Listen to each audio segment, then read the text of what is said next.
आज की कहानी का नाम है साया, एक रहस्यमयी कहानी। चलिए शुरू करते हैं। बहुत समय पहले की बात है। गांव का पुराना बंगला, घना कोहरा, सर्द रात, दूर कहीं उल्लू की आवाज। गांव के सबसे पुराने बंगले की ओर एक लड़की तेज कदमों से बढ़ रही थी। नंदिनी धीरे से बुदबुदाते हुए, डर और जिज्ञासा के साथ।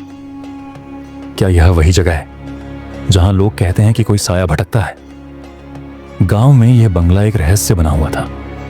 कहा जाता था कि जो भी वहां गया वह कुछ न कुछ खोकर लौटा। लेकिन नंदिनी को सच्चाई जाननी थी। उसके अंदर डर था, लेकिन उससे बड़ा था उसका जज्बा। हवेली के अंदर लकड़ी का पुराना दरवाजा चरमराते हुए खुलता है। धूल से भरे कमरों में अजीब सी ठंडक थी। टिमटिमाती मोमबत्ती की लौ भी कांप रही थी। नंदिनी धीमे स्वर में, अगर यह सिर्फ एक अफवाह है तो मुझे यहां इतना अजीब क्यों लग रहा है? अचानक एक खिड़की अपने आप खुल जाती है। हवा तेज हो जाती है। नंदिनी का दिल जोर जोर से धड़कने लगता है। तभी पीछे से धीमी फुसफुसाहट सुनाई देती है। रहस्यमयी आवाज कहीं दूर से, बहुत धीमी और ठंडी।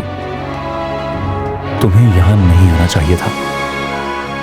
परछाई का सच। नंदिनी तेजी से पलटती है, लेकिन वहां कोई नहीं। घबराकर वह बंगले के सबसे पुराने कमरे में पहुंच जाती है, जहां एक पुरानी तस्वीर टंगी होती है, एक लड़की की जो बिल्कुल नंदिनी जैसी दिखती थी। नंदिनी सिहरते हुए खुद से, ये मैं हूं, लेकिन ये कैसे संभव है?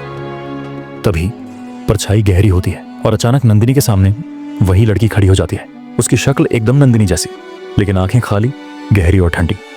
साया, मध्यम गूंजती हुई आवाज में, मैं तुम नहीं हूं, पर तुम मेरी कहानी अधूरी छोड़ आई थी। नंदिनी कांपते हुए, कौन हो तुम? साया धीमे स्वर में, मैं तुम्हारा ही एक हिस्सा हूं जो अतीत में कहीं खो गया था। यह घर तुम्हें वापस बुला रहा था ताकि तुम अपनी सच्चाई से भाग न सको।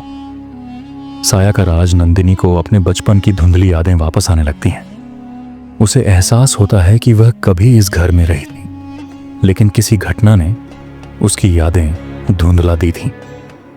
नंदिनी आंखें चौड़ी करते हुए धीरे से, तो यह घर मेरा ही था। हवा अचानक शांत हो जाती है। तस्वीरें दीवारों से गिरने लगती हैं। साया धीरे धीरे फीकी पड़ने लगती है। साया धीमे स्वर में, मुस्कुराते हुए, अब जब तुम्हें सच पता चल गया तो मेरा काम पूरा हुआ। और फिर साया धुएं में बदलकर गायब हो जाती है।